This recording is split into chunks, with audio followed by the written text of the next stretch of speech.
नमस्कार, मैं राहुल कठेरिया। अभी हाल ही में कुछ दिन पहले चंडीगढ़ में मेयर का चुनाव हुआ था। इस चुनाव में किस प्रकार से धांधली करके भारतीय जनता पार्टी के प्रत्याशी को जिताया गया, पूरे देश और दुनिया ने देखा। इसका तो वीडियो भी बाकायदा सोशल मीडिया पर वायरल हुआ था और हुआ है, अभी भी है, जिसमें कैसे भारतीय जनता पार्टी के प्रत्याशी को पीठासीन अधिकारी बनाया जाता है और वो व्यक्ति पीठासीन अधिकारी कैसे आम आदमी पार्टी और कांग्रेस के गठबंधन के प्रत्याशी के वोटों को कैंसिल करता है और भाजपा के प्रत्याशी को जितवा देता है। इसका वीडियो बाकायदा सोशल मीडिया पर वायरल है देश और दुनिया में। इस घटना के बाद विपक्ष और तमाम सामाजिक कार्यकर्ताओं ने कहा था कि ये लोकतंत्र की हत्या है।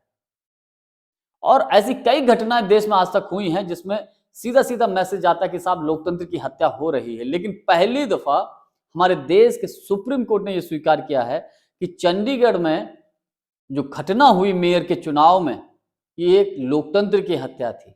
पहली दफा हमारे देश के सुप्रीम कोर्ट के मुख्य जज चीफ जस्टिस DY चंद्रचूड़ साहब ने स्पष्ट तौर पे कहा कि ये लोकतंत्र की हत्या है। इसी पे चर्चा करूंगा, लेकिन उससे पहले आपसे निवेदन कि हमारे चैनल को सब्सक्राइब जरूर कर लीजिए और घंटी के बटन को जरूर दबा दीजिए। देखिए, चंडीगढ़ के मेयर के चुनाव में लोकतंत्र की हत्या पूरे देश और दुनिया ने देखा, ये एक उदाहरण है। और ऐसी जाने कितनी घटनाएं हुई हैं हमारे देश में जिनको हम बोल सकते हैं कि साहब ये भी लोकतंत्र की हत्याएं हुई हैं, इनको भी लोकतंत्र की हत्या बोला जा सकता है। लेकिन पहली दफा हमारे देश के माननीय सुप्रीम कोर्ट ने सख्त टिप्पणी की है कि चंडीगढ़ के मेयर के चुनाव में लोकतंत्र की हत्या हुई है और जिस पीठासीन अधिकारी ने ये इस घटना को अंजाम दिया, यानी कि वोटों को कैंसिल किया, लोकतंत्र की हत्या की, उस पीठासीन अधिकारी के खिलाफ सख्त से सख्त कानूनन कार्रवाई होनी चाहिए। ये चीफ जस्टिस DY चंद्रचूड़ साहब के ये शब्द हैं। उन्होंने कहा है, हमने और आपने, पूरी दुनिया ने इस चीज को देखा। आम आदमी पार्टी कांग्रेस पार्टी के गठबंधन के प्रत्याशी को 20 वोट थे, तो ऐसे में उनका जीतना तय था, जबकि भाजपा के पास केवल 16 वोट थे। तो सब जानते थे कि साहब आम आदमी पार्टी और कांग्रेस के गठबंधन का प्रत्याशी चंडीगढ़ के मेयर के चुनाव जीत जाएगा। लेकिन पीठासीन अधिकारी ने बड़ी चालाकी से पैन से 8 वोट कैंसिल कर दिए आम आदमी पार्टी और कांग्रेस के गठबंधन के प्रत्याशी के। तो 20 से घट के रह गए 12 और 16 वोट थे बीजेपी के। तो इस प्रकार से भाजपा के प्रत्याशी को जितवा दिया। एक पीठासीन अधिकारी इस प्रकार की हरकत दे रहा है, तो सोचिए देश में जहां जहां चुनाव होता है, तो मैं तो ये मानता हूं कई पीठासीन अधिकारियों ने ऐसे काम किए होंगे, ऐसा हो सकता है।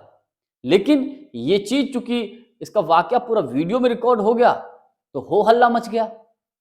और कितनी हड़बड़ी में पीठासीन अधिकारी ने घोषणा की और भाजपा के प्रत्याशी पड़ोस में ही खड़े होते हैं बगल में, और उनको उस कुर्सी पे बिठा दिया जाता है। तो ये चंडीगढ़ के मेयर के चुनाव में जो घटना हुई ना, ये लोकतंत्र की हत्या। माननीय सुप्रीम कोर्ट ने भी कहा है और कहा इस पर सख्त से सख्त कानूनन कार्रवाई होनी चाहिए। मैं भी ये कहता हूं सख्त से सख्त कानूनन कार्रवाई हो, ताकि भविष्य में कोई भी अधिकारी ऐसी हरकत करने से 100 बार सोचे। कोई भी व्यक्ति जिम्मेवार पद पर बैठा अगर व्यक्ति है तो सोचने की हिम्मत भी ना कर सके, क्योंकि जिस व्यक्ति को भाजपा ने पीठासीन अधिकारी बनाया था, ये व्यक्ति भी भारतीय जनता पार्टी का ही कार्यकर्ता था। अब कैसे लोकतंत्र की हत्या भाजपा करती है, आप उसका अंदाजा इसी प्रकार से लगा सकते हैं। लेकिन माननीय सुप्रीम कोर्ट की इस टिप्पणी से अंधेरे में दीपक के समान एक रोशनी दिखी है, एक उम्मीद की किरण जगी है। और इस पर अगर सख्त कानूनन कार्रवाई हो जाती है तो एक बहुत सख्त मैसेज जाएगा सत्ता पक्ष के लिए भी।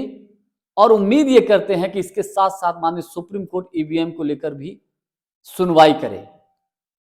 आज के लिए बस इतना ही। बहुत बहुत धन्यवाद। नमस्कार।